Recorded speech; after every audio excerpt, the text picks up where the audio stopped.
Bonjour Jérémy, bonjour Romain. Merci d'être avec nous aujourd'hui sur la chaîne YouTube de Cryptos pour une nouvelle interview. Vous travaillez pour Ingenico. Vous allez nous présenter ce que c'est qu'Ingenico parce que c'est vrai que c'est une société assez utilisée et pourtant très méconnue du grand public. Vous allez nous détailler tout ça. Est-ce que vous pouvez vous présenter, expliquer ce que vous faites pour Ingenico? En tout cas, merci de nous recevoir. Donc, moi, c'est Jérémy Richez. Donc, je travaille au sein de la cellule innovation du groupe Ingenico, donc on appelle Ingenico Labs. Et je suis chef de projet innovation et j'ai notamment travaillé sur le projet crypto. Et donc Romain Collet, donc enchanté. Je travaille également donc, dans le lab d'innovation d'Ingenico. Moi, je suis en charge de tout ce qui est business développement de l'innovation, pour le groupe. On est une équipe d'une trentaine de personnes et en fait on est en charge de ce qui s'appelle l'innovation disruptive, c'est-à-dire tout ce qui pourrait être un produit d'ici 3 à 5 ans.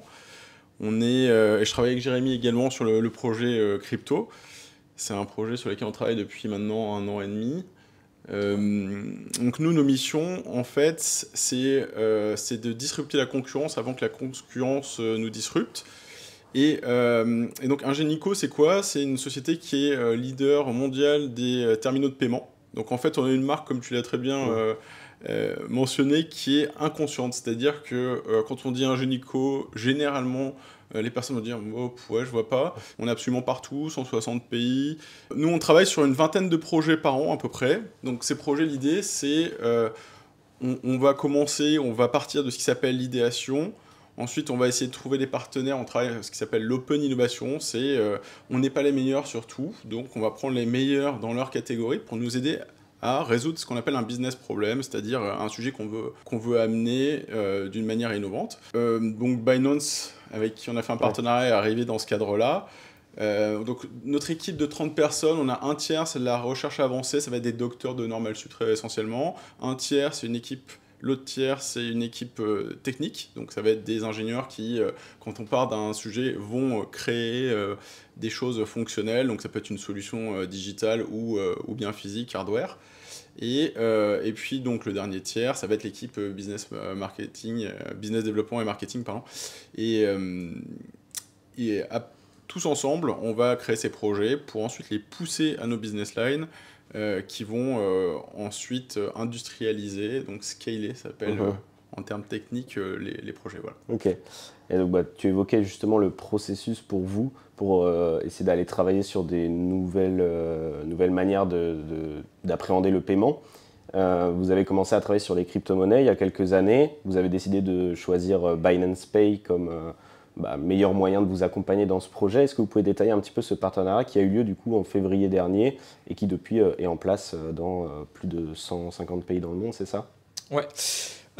Juste une petite clarification avant. En fait, il faut savoir que Ingenico a commencé à travailler dans les cryptos, je crois que c'était en 2017 ou 2018. Et en fait, il y a un premier partenariat dans la crypto qui a été noué avec une société qui s'appelle PundiX. Donc pareil en fait pour accepter les paiements en crypto. Donc c'était principalement sur la zone Asie avec un deal qui avait été signé à Singapour.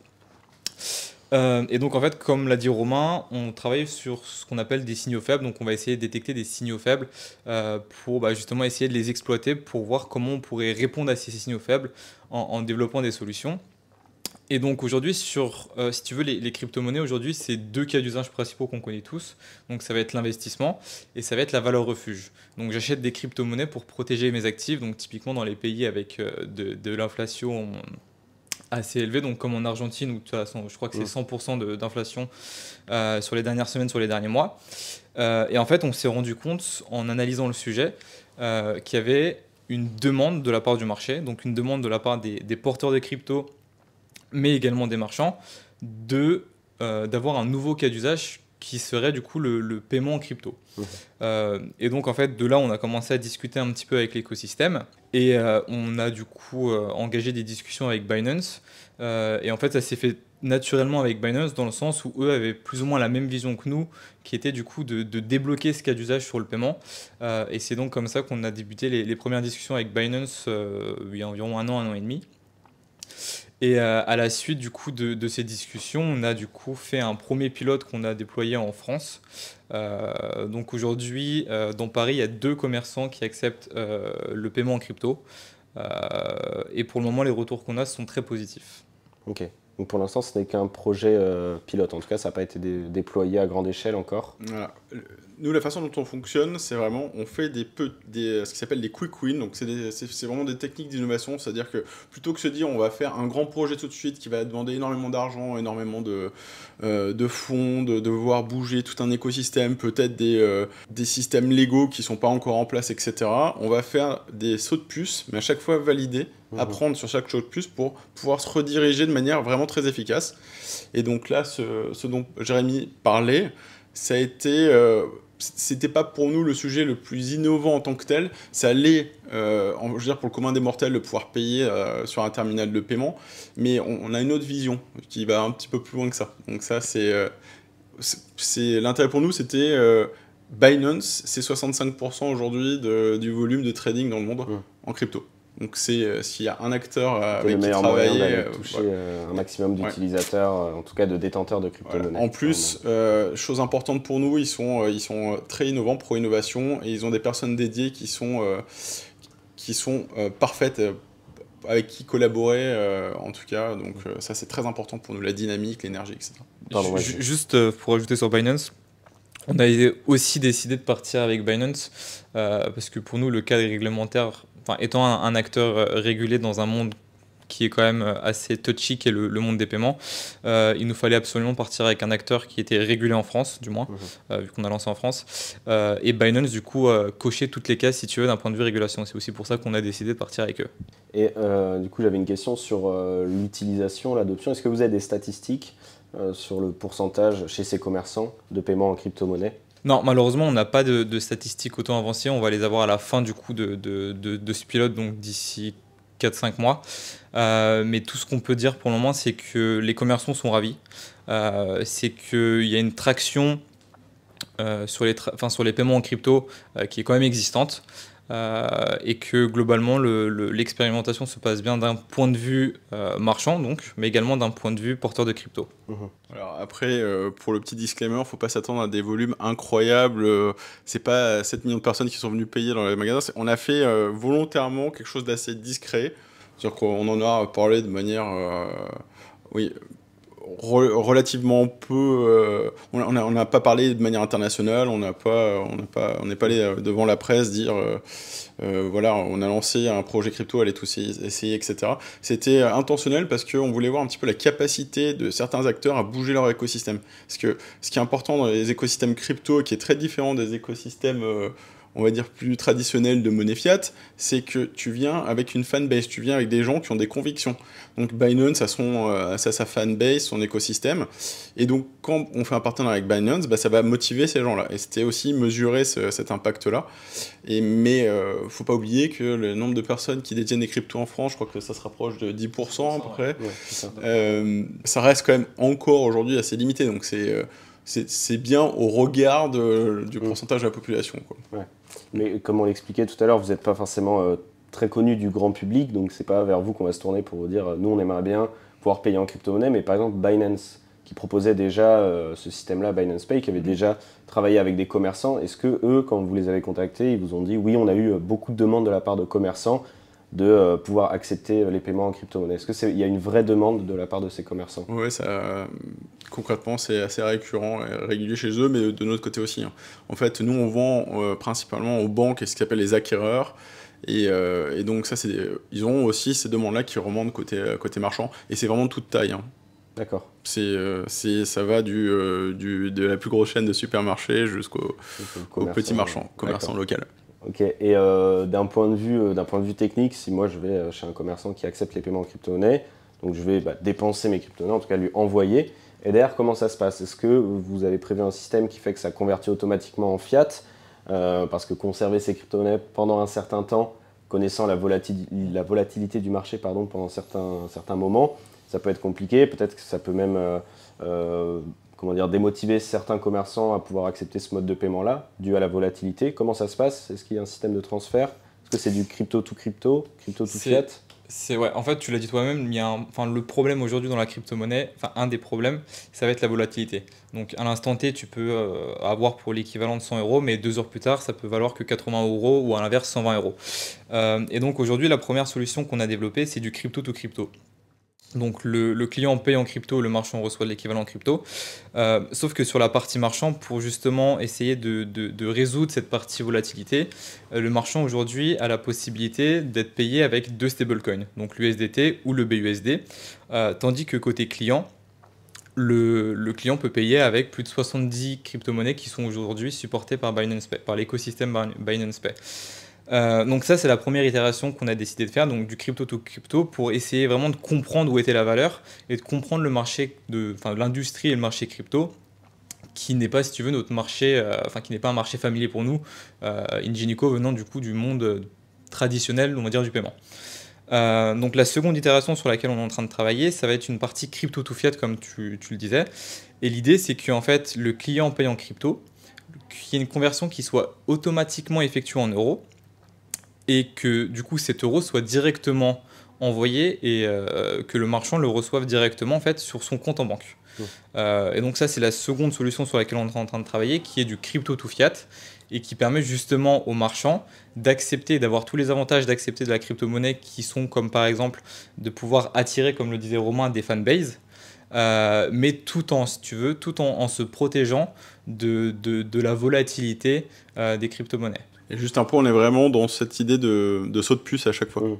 On fait, donc là, c'était première itération, c'est validé, on a appris. Maintenant, deuxième itération, c'est celle dont a parlé Jérémy. Et on va apprendre. Et on va apprendre. Et ce dont vous pouvez, ce à quoi vous pouvez vous attendre, c'est probablement multi-wallet, on-chain, off-chain, et donc capacité d'être payé soit en crypto, soit en fiat, c'est-à-dire un menu de possibilités le plus large possible. Juste un point, c'est que le fiat, le off-ramp, c'est super important pour la raison principale qui est qu'aujourd'hui, les marchands, si tu veux une adoption qui est beaucoup plus large que simplement les personnes qui sont déjà habituées à aller sur des crypto-monnaies, il faut que ce soit transféré en euros ou en dollars ou en monnaie locale si on veut avoir une adoption un petit peu plus large. C'est juste obligatoire, et ça, c'est une remontée des marchands qui est assez claire. Ok, là tu t'évoquais justement l'adoption. Vous, le fait que vous travaillez sur les crypto-monnaies en tant que potentiel futur moyen de paiement, ça signifie que vous le voyez justement comme une solution innovante qui pourrait peut-être disrupter aussi les systèmes de paiement actuels. Pour vous, c'est quoi les clés vraiment pour que les crypto-monnaies soient demain adoptées en tant que véritable solution de paiement un peu partout dans le monde? Alors aujourd'hui, tu as un gros point qui est la régulation. Sans un cadre réglementaire clair, côté marchand et même côté entreprise, on va dire ce qu'on appelle PSP, donc ce sont les entreprises qui fournissent des services liés au paiement, à la crypto. Sans un cadre réglementaire clair, ça va être compliqué pour à la fois les marchands et ces entreprises d'aller s'aventurer justement un peu dans le Far West. Donc je pense que la première brique, si tu veux, pour qu'il y ait une adoption des paiements en crypto, ça va être justement le cadre réglementaire. Et en Europe, on est assez chanceux, j'ai envie de te dire, parce que justement, c'est la première région. Et c'est le premier continent, si tu veux, avec MiCA, qui a instauré justement un cadre réglementaire harmonisé au niveau européen. Donc ça va être la première brique. La seconde brique... Je peux te dire. Vas-y, je te laisse. Il y en a une qui est facile, ça va être en gros le momentum des cryptos. C'est-à-dire que concrètement, si demain les cours continuent de baisser ou chutent, on aura moins de chances d'avoir des personnes qui détenaient déjà des cryptos de manière spéculative et des personnes qui veuillent le dépenser à un moment T. C'est-à-dire que c'est très logique, hein, si vous avez perdu 80% de la valeur que vous aviez, psychologiquement, vous vous dites « je vais attendre que ça remonte à 80% avant de l'utiliser pour payer ». Et à l'inverse, une fois que si jamais on repart sur un cycle haussier des cryptos, ce qui peut être fort probable, dans ce cas-là, on aura peut-être beaucoup moins de soucis à lâcher une partie de sa plus-value pour payer des choses du quotidien ou des produits de luxe ou que sais-je, si tu en as un autre. Moi, j'en ai une troisième. Et donc, je pense qu'une troisième, si tu veux, un troisième point qui peut accélérer l'adoption des paiements en crypto, ça va être tout ce qui va être CBDC, donc les monnaies digitales émises par les gouvernements et les banques centrales. Donc aujourd'hui, il y a pas mal d'initiatives. Donc je crois qu'en Suède, il y avait il y avait le e-Krona, je crois si je dis pas de bêtises. Tu as le yuan numérique également émis par la Banque centrale de Chine. Tu as l'Union européenne qui également investit l'euro digital. Et je pense que le fait que en fait, tous ces institutionnels, ces banques centrales et que ces gouvernements en fait, se lancent également dans des monnaies qui sont supportées sur la blockchain peuvent accélérer l'adoption des paiements crypto traditionnels comme le Bitcoin par exemple. J'en ai d'autres. Allez, un autre. Allez, Un dernier. je dirais l'épuration de l'écosystème de manière globale, c'est-à-dire avoir des sociétés sérieuses qui vont proposer des use cases sérieux, des propositions de valeur sérieuses. Et à ça, je couplerai en fait, le momentum politique va être également très important. C'est-à-dire que si on est dans un monde qui devient de plus en plus défiant vis-à-vis de certaines formes d'autorité, qui vient de plus en plus instable, naturellement, ça va favoriser l'écosystème crypto. Et vous voyez comment l'éducation là-dedans? Parce que c'est vrai que moi j'ai une question qui revient souvent, en tout cas quand on discute avec des gens de l'écosystème, c'est des personnes qui sont un petit peu extérieures à ça, qui connaissent les crypto-monnaies bien sûr, mais qui ne comprennent pas vraiment le fonctionnement. Ils vont se dire, bah voilà, crypto-monnaie, il y a monnaie dedans, donc pour eux, bah, l'ensemble des cryptos du marché ont vocation à être des monnaies. Comment est-ce qu'on pourrait avoir à l'avenir 10 000 monnaies différentes? Comment est-ce qu'on peut l'envisager?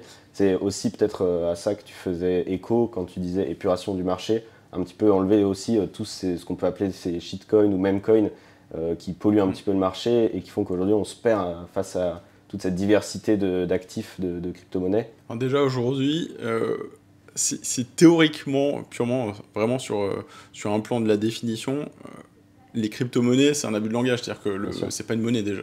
Bien sûr. C'est un moyen d'échange programmable, etc. Et donc sur l'éducation, ça va être, je pense, ça va être un point majeur et ça va passer par la facilité d'utilisation. C'est-à-dire, est-ce que les sociétés qui amènent les personnes sur les cryptos sont capables de proposer des interfaces simples, des logiques de compréhension simples et des moyens d'échange simples, sans avoir 25 000 manipulations, 40 000 codes à valider, etc. Ça va être juste clé. C'est-à-dire qu'aujourd'hui, on est donc dans ces 5 à 10% de la population mondiale qui possède des cryptos. C'est des gens plutôt qui aiment la technophile, qui n'ont pas trop de difficultés à essayer de se mettre dans les détails. Maintenant, si on veut toucher le reste de la population, c'est-à-dire l'immense majorité, ça va être une logique complètement différente. C'est facilité d'utilisation, expliquer pourquoi c'est un intérêt, qu'ils comprennent cet intérêt, et que, encore une fois, on associe ça à des choses qui leur donnent une valeur perçue supérieure. Typiquement, je sais pas, associer une crypto à, je sais pas, un service de fidélité qui te donne tout de suite des points, tu le perçois directement l'utilité.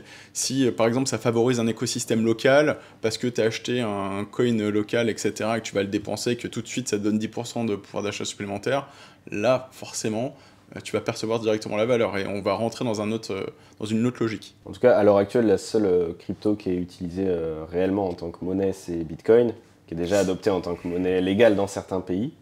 Après, certaines autres monnaies sont utilisées pour des transferts, mais en tout cas, Bitcoin a été créé justement pour pouvoir opérer des transferts comme ça. Est-ce que c'est sur Bitcoin que vous travaillez pour vos transferts de crypto à crypto? Déjà, c'est toutes les monnaies, mais en gros, ce qu'il faut savoir, c'est à peu près 5 cryptos qui font 90% du marché aujourd'hui, voire plus. Donc, on peut parler des 13 000 autres qui font moins de 10% de part de marché. L'intérêt est plus limité. Maintenant, sur le Bitcoin, j'ai quelques réserves. Pour l'instant, je ne perçois pas forcément l'utilisation du Bitcoin comme une monnaie. Pour plein de raisons. La première, c'est le temps de settlement. Ensuite, c'est la philosophie du Bitcoin qui est pour moi plus un équivalent de l'or. C'est de l'or numérique, mettons digital, avec ça s'explique très bien, c'est-à-dire que c'est fini, il y en a 21 millions, pas un de plus, donc en gros c'est inflationniste par essence. Les monnaies d'échange, plus de l'Ethereum ou alors du Bitcoin si on va sur une Layer 2 avec du Lightning, etc. J'allais justement vous questionner sur le Lightning Network, parce que ça résout l'un des problèmes que tu as évoqué, à savoir le temps pour traiter les transactions. Après, Bitcoin, l'algorithme en tout cas Bitcoin, sert justement à permettre ces transferts-là. Donc il n'y a pas que le côté réserve de valeur qui fonctionne, il y a aussi le côté permettre des paiements et des transferts d'argent de pair à Ouais, pair. ça fera partie des définition. apprentissages du marché, tu vois. Le marché va nous faire des retours là-dessus. Si Ouais. ça se trouve, nous on part toujours avec des hypothèses, Mm. on se donne complètement le droit d'avoir faux, hein. C'est-à-dire que Mm. c'est le marché qui va nous apprendre et à partir de ce moment-là, on va s'adapter, on va essayer Ouais. de faire en sorte de favoriser tel ou tel écosystème ou pas d'ailleurs. Non, parce que c'est vrai que parfois on voit certaines crypto-monnaies qui sont acceptées en tant que moyen de paiement. L'Ether par exemple, bon, bah, pour certains l'Ether ce sera plutôt un carburant pour faire fonctionner une blockchain, plus qu'un moyen de paiement, plus qu'une monnaie. Alors que le Bitcoin bah, a vocation justement, en plus d'être pour certains une réserve de valeur, d'être aussi une monnaie en tout cas la monnaie de l'internet, etc. Donc vous en tout cas là-dessus, vous acceptez toutes les crypto-monnaies, Ouais. en tout cas les principales, parce qu'il y a du volume dessus et parce que les gens les détiennent et sont prêts à les dépenser aussi. C'est ça, bah, tu l'as dit, je pense qu'en fait chaque personne a sa propre philosophie par rapport au Bitcoin, par rapport à l'Ethereum et par rapport à d'autres crypto-monnaies. Donc en fait on va pas se limiter uniquement à un seul actif. Mhm. Donc c'est pour ça que typiquement avec Binance Pay on a décidé du coup de travailler d'avoir travaillé d'abord avec eux si tu veux, parce que justement dans leur écosystème ils acceptaient les 70 crypto-monnaies. Mais comme l'a dit Romain, aujourd'hui avec 5 crypto-monnaies tu couvres 90% du marché et ces 5 crypto-monnaies sont suffisantes si tu veux pour répondre aux besoins d'un paiement en crypto pour la plupart des personnes qui détiennent des Et cryptos aujourd'hui. Les 5, c'est stablecoin compris. On peut Stablecoin avoir les compris, 5, oui. Pour moi, les 5, ça va être du Bitcoin, ça va être de l'Ethereum, et ça va être, si tu prends, on va dire, les deux gros stablecoins, donc Ouais. l'USDT et l'USDC, et peut-être à terme, un stablecoin euro, D'accord. l'avenir nous le dira. Non, parce que justement dans les volumes, on avait eu récemment des statistiques, pardon, et on voyait certains shitcoins, on l'évoquait tout à l'heure, remonter très haut dans le top. Donc je me demandais si c'était hors stablecoin dans les 5 et si on ne se retrouvait pas aujourd'hui à avoir certains shitcoins dans les cryptos que vous êtes obligé de supporter en paiement parce qu'il y a beaucoup d'utilisateurs qui les détiennent. Alors, il n'y en a pas pour l'instant, après demain, je sais pas, tu sais, jamais. peut-être que ça peut se révéler en étant, je sais pas, les meme coins se transforment en licorne coin, je ne sais pas, un avenir radieux leur est promis, que sais-je.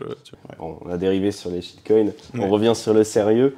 À part les crypto-monnaies, vous travaillez aussi donc, sur d'autres systèmes de paiement innovants. Est-ce que vous pouvez nous en toucher deux mots? Je sais qu'il y en a certains dans la salle actuellement qui sont présents autour de nous. Est-ce que vous avez quelques exemples à nous donner? Oui, il y en a peut-être un qui a toujours tendance à intéresser les consommateurs. On travaille sur en fait, un paiement par le schéma veineux. C'est-à-dire qu'en gros, on va prendre 5 millions de points en photo dans les veines de votre main. Et donc, on va associer votre moyen de paiement. Donc, ça peut être votre carte bancaire, mais ça peut également être, demain, un wallet crypto. Ça pose pas de problème, tout comme votre pièce d'identité ou autre. Et donc, vous allez arriver au-dessus d'un terminal de paiement, vous faites juste ça, sans le toucher, et vous avez payé. C'est-à-dire que c'est extrêmement rapide. Vous n'avez plus besoin. On peut faire du paiement sans contact avec sa main. C'est sans contact avec ta main. C'est-à-dire que vous imaginez si ça, par exemple, c'est le lecteur, tu fais juste comme ça, et t'as payé. D'accord. Le process d'enregistrement, ça dure 20 secondes à peu près. Quand tu t'enregistres une fois, tu vas même associer ton nom, ton prénom, ton numéro de téléphone pour vérifier que tu existes bien et que c'est pas une fraude. Ensuite, tu associes ta carte bleue, tu prends les photos de ta main et c'est fini. Et ensuite, à chaque fois, dans un magasin, tu n'as plus besoin d'aucun moyen de paiement. Tu fais juste comme ça. Moi, j'ai une question avec ça qui me vient tout de suite en tête. Vous allez me dire, ça se trouve, c'est une question bête, à laquelle vous avez peut-être pensé. Jamais bête les questions. Mais... À laquelle vous avez peut-être pensé tout de suite. Mais comment on fait, par exemple, on a beaucoup de vols de cartes bancaires. Bon, c'est difficile de se faire voler sa main, mais est-ce qu'on peut imaginer quelqu'un qui va venir plaquer un terminal de paiement sur votre main ou, Non, mais il y a plein d'intérêts à cette solution-là. En tout cas, il y a un vrai effet wow. Ça fait 2 ans et demi qu'on le teste un peu dans le monde entier. Et il y a quelque chose. En tout cas, ok. Donc, mais un nouveau système de paiement qui pourrait être couplé donc avec les crypto-monnaies. Exactement. Et donc après, il y a toute la notion qui, si on porte les choses un tout petit peu plus loin, de l'identité digitale, etc. Et les moyens de s'identifier avec seulement si on le veut, avec des biométries, donc avec des gestes simples. Voilà. Okay.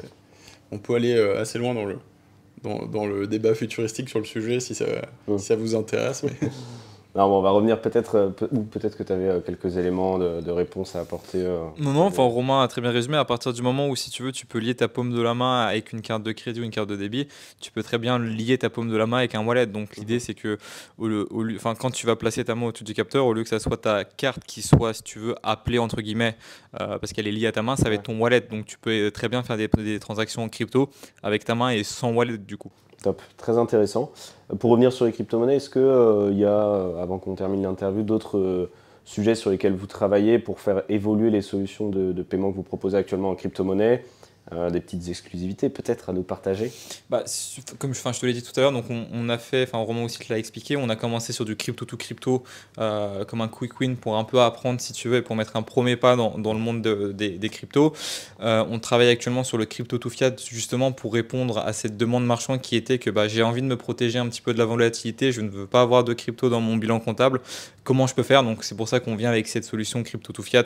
D'ailleurs un pilote sera déployé sur l'année 2023 sur cette année. Et on travaille, et forcément en fait par rapport au retour qu'on a de la part du marché et des personnes qui utilisent la solution, on va essayer de l'améliorer. Donc on est, comme le disait Romain, en fait c'est des sauts de puce.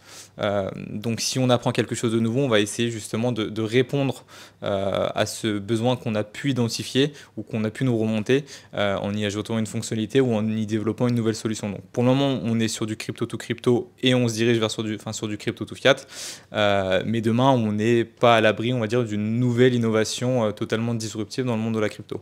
Donc en gros, on travaille sur ce genre de choses. On espère pouvoir vous en parler prochainement. Peut-être à un point, c'est que on va commencer avec des partenaires, puis on va creuser de plus en plus dans la chaîne de valeur pour faire les choses par nous-mêmes. Voilà. Merci beaucoup pour votre temps. C'était extrêmement intéressant. On a appris beaucoup de choses. On a hâte de voir dans quelle direction ça va aller. Et puis on peut se revoir dans quelques mois quand vous aurez lancé ça. Peut-être quand vous aurez réussi à lancer ce système de paiement biométrique en crypto-monnaie. On en reparlera à l'occasion. C'est peut-être en cours. Merci beaucoup pour votre temps. Avec plaisir. Bientôt.